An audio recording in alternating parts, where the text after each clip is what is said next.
My name is Quagersall, and this time in EU4 we're back to our France campaign. Last time we had a major coalition war after taking control of the HRE and the Holy Land as a greatly powerful France. Now we have a massive coalition brewing. Austria is super powerful and the Pope in the Kingdom of God is our march, but he is very disloyal, and our grip on the HRE is teetering. Not to mention the damn Dutch revolts. Today we will show how France in this timeline weathered this storm, how they tackled the coalition with frankly my favorite mechanic in EU4, personal unions. By the end of this episode we will have multiple, acquired in multiple ways. Let me know if you'd like to see a separate campaign where we return to the PU only meta we explored a few years back, and if so, who should we do it with? Alright, let's jump back in.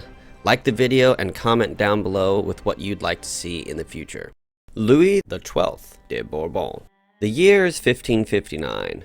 Emperor Louis knows that even with the great power of his various realms, the dire situation in the empire with the Austrians ever growing in strength and threatening to wrest control of the vote for the next emperorship was his top priority to resolve.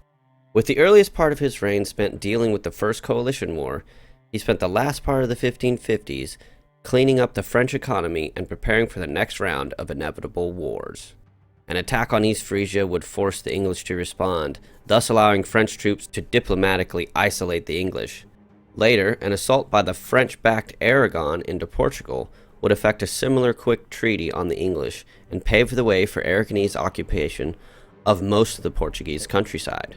Even in the midst of war and with the prospect of vastly larger wars on the horizon, Louis XII proved his dynastic prowess during this period, extending treaties and royal marriages to secure alliances and expand his influence. In the north, Denmark, a fledgling state nearly destroyed by the invading Swedish, would initially see marrying into the Bourbons as a godsend, despite its later implications. To the south, French diplomats had struck out from the Holy Land, on order from Louis, to search for the fabled Prester John. They came upon the Christian nation of Nubia, south of the Mamluk Sultanate, a vast land ruled by an aged and childless king. After the stories of French domination of the Romans and capture of the Holy Land, the Nubian king asked that a French duke or some other noble be dispatched to marry his relative and help produce an heir to the realm. This message would not fully return to France until late in the following year. Back home, Louis continued the dynastic strategy by maneuvering to place his own nephew on the throne of the Kingdom of Aragon. His hope had been to more fully tie together the French and Aragonese crowns. But to his dismay, the newly elevated King of Aragon betrayed his uncle and insisted on claiming full independence from the French crown. And although he did remain part of the Holy Roman Empire, this insult enraged Emperor Louis. By the time the Nubian marriage had become known to Louis, a succession crisis had occurred in the lands of Denmark. The old king having died and a distant relative to Emperor Louis having taken the throne. With a weak claim and an even weaker claimant as heir, Louis knew that it was only a matter of declaring the throne of Denmark as his own, and he could drive out the pretender and secure the Danish as his subjects. And so that's exactly what he did, declaring war in February 1562. By October, the few resisting Danish nobles had been swept away, and Denmark came under the aegis of the French crown. Having just recently heard of his diplomatic mission's success in Nubia, Louis had sent a second cousin to represent the French crown there, to help secure the land for a possible eventual Bourbon takeover. Little did Louis know that by the time his cousin, the Duke of Bourbonnais, reached Nubia, he would be welcomed as the ruler, following the death of the Nubian king, and functioning as a regent towards Louis's own heir, effectively bringing Nubia into a personal union with France. New allies secured, Louis and his regent set about strengthening the newly found ties. Wars with Kaffa for Nubia and with Sweden for Denmark would help to bolster both nations and more fully secure the allegiances of their nobilities. Another diplomatic victory came when, in February 1565, Vladislav de Bourbon, a distant relative of Louis XII, was elected king of the Polish Lithuanians. Following this, Louis ordered the further integration of his two vassal states, Algiers and Naples, and accepted the peace deals to expand into Sweden for Denmark and integrate Kaffa and Madrabari into Nubia. Then Louis began a series of conflicts that would collectively be known as the Wars of the Second Coalition. This time, the French were on the offensive. Attacking Holstein in the name of Denmark in December 1565, Louis insulted the sensibilities of many Holy Roman princes, launching a conflict against a prince while backing a non-princely state. This betrayal of the empire brought many princes in defense, including the massive Austrians. Just shy of a year later, even as this war raged, French troops attacked England, with Louis declaring his intention to subsume all of England into the, quote, natural borders of the French realm. Finally, in December 1566, Louis denounced his nephew as a false ruler in Aragon and declared war on him to restore, quote, rightful Bourbon rulership in Aragon. 3 years later, the Austrians, after having been thoroughly sieged by French troops, relinquished control of several other princely realms within the empire, and Schleswig was transferred to Denmark from Holstein. Then England relinquished the majority of the Midlands in the most crushing English peace treaty likely in history. And finally, Louis accepted the final surrender of his nephew and former King of Aragon, who was quietly executed, with Louis taking direct control of the Aragonese kingdom. At the dawn of 1570, the French Empire stood triumphant, but teetering on despair. The lands in England would tax the very bounds of the French administration to integrate. Even though they had officially declared the renaming of the British Isles to the French Isles, the newly conquered lands would remain rebellious for some time. In Iberia, Aragonese nobles were outraged at the blatant scheming that had placed a French emperor directly over them, and so, in February, Louis declared war on the Spanish, with the goal of capturing large chunks of Spanish lands in order to assuage his new vassals. A similar situation was occurring in Nubia. Although the Nubian nobles were considered significantly more loyal, Louis had encouraged his regent to push any wars that might expand the realm and tie more closely the loyalty of the local nobles. So in March, even as a new coalition was amassing in Europe, Nubian and French declarations of wars against Ethiopia were issued. The coalition continued to grow in strength during this period, reaching its apex with the inclusion of the Ottomans in early 1571. However, in April 1574, Spain accepted peace, ceding Sevilla, La Mancha, Toledo, and a few other areas to Aragonese nobles. By the time Ethiopia accepted their own peace deal in May, the coalition had already begun to disband. Louis now shifted his focus towards his legacy. He knew he had to impress the electors and needed further triumphs to keep his new realms in line, along with the Pope. So in July 1574, he got the Pope to authorize a new crusade, this time against the Ottomans. Sometimes known as the Last Crusade, the fight against the Ottomans was anything but epic. Most Ottoman armies abandoned Anatolia in favor of marching to Nubia in an attempt to oust the French presence there, as their homelands were occupied. While the crusade was ongoing, Louis authorized an attack on East Frisia. The fledgling Dutch revolts finally petered out, and Portugal was once again the target of French aggression. Louis forced the Catholic conversion of 3 Holy Roman princes and a white peace with the English to set them up for eventual absorption in the future. Then, shortly after securing Portuguese islands in the Atlantic to make further colonial wars more feasible, Louis de Bourbon died on October 15th, 1576. Charles VIII de Bourbon.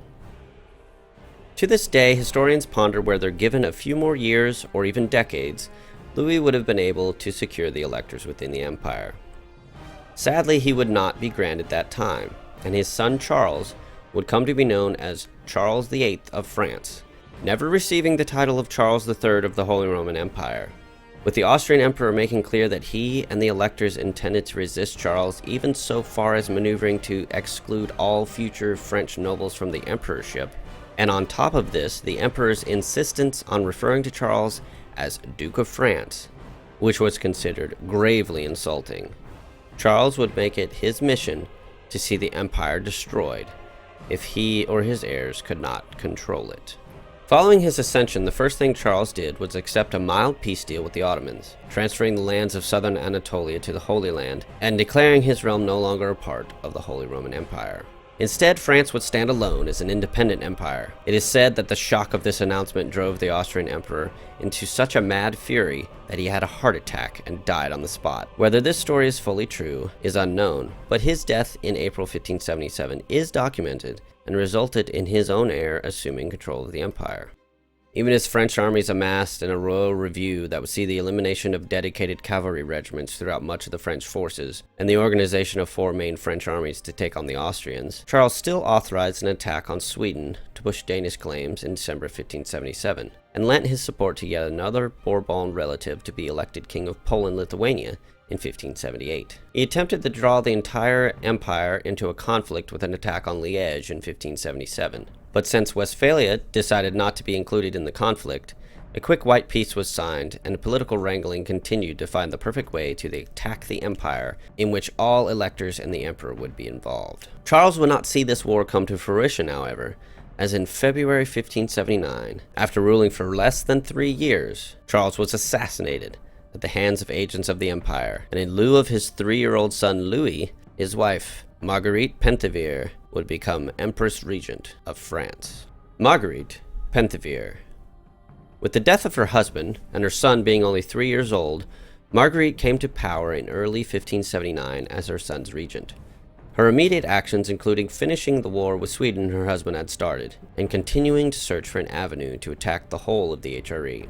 Her opportunity came in August 1579, with an attack on Switzerland that drew in every elector, either as an ally or enemy, along with the Austrian emperor.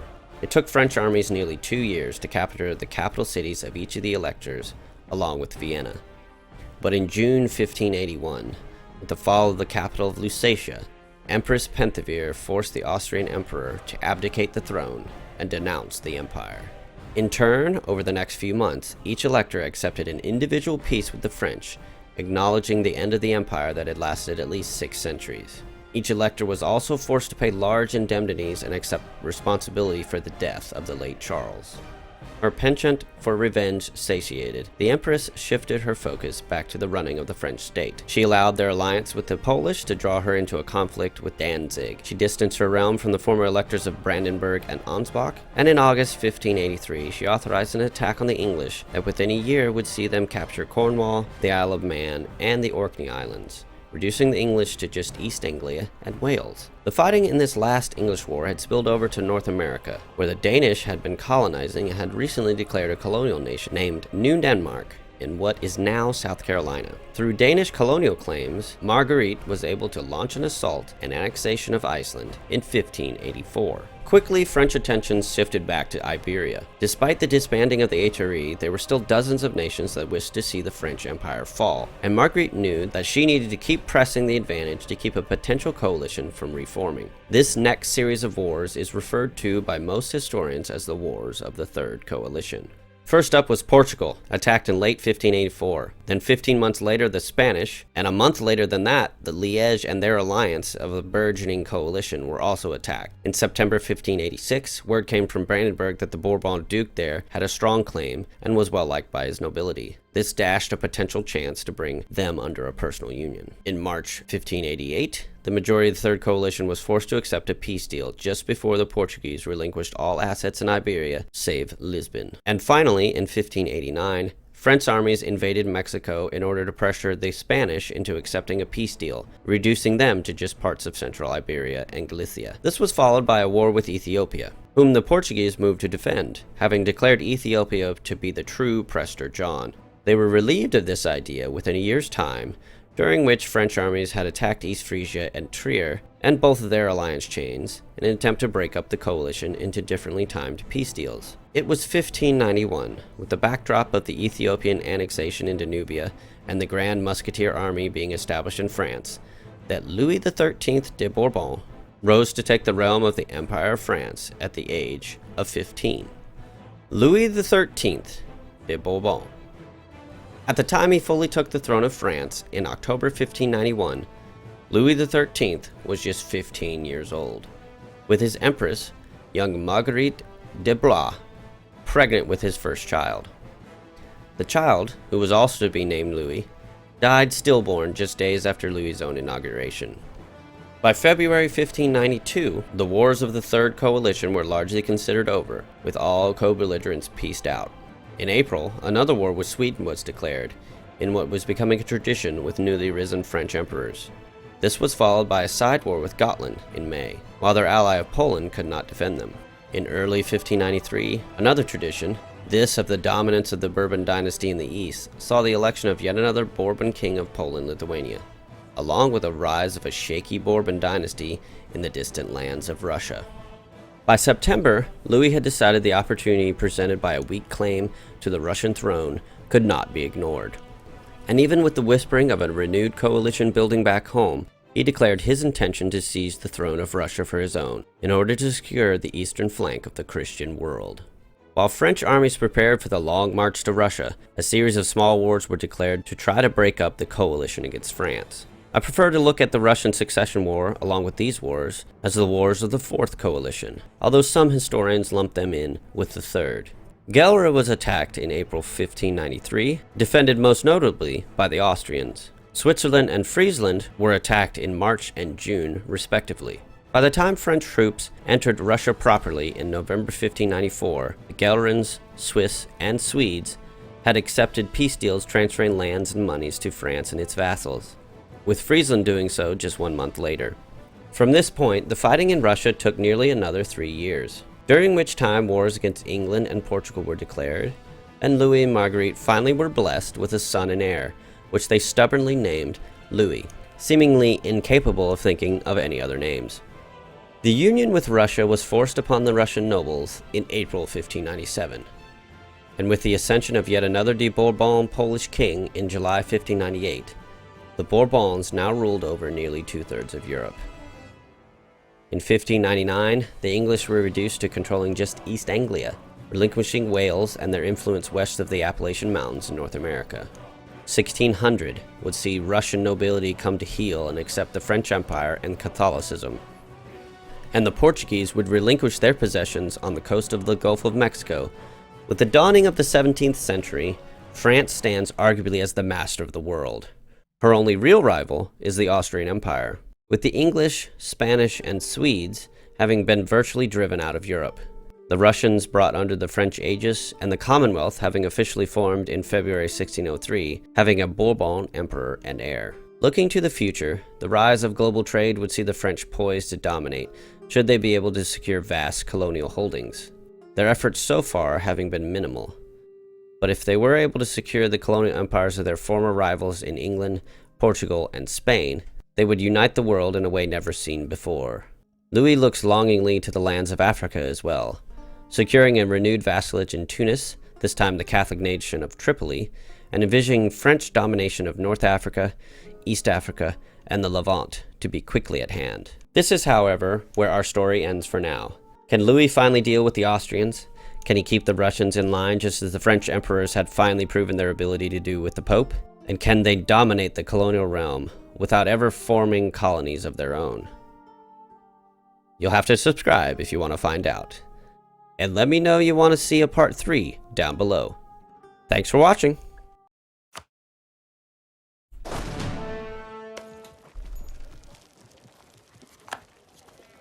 Really? Can't even get a 92%. Moser. Von Dorf. More like Von Dork. I'm such an idiot.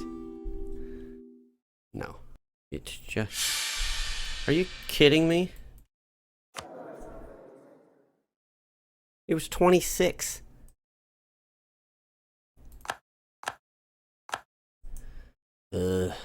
Fine.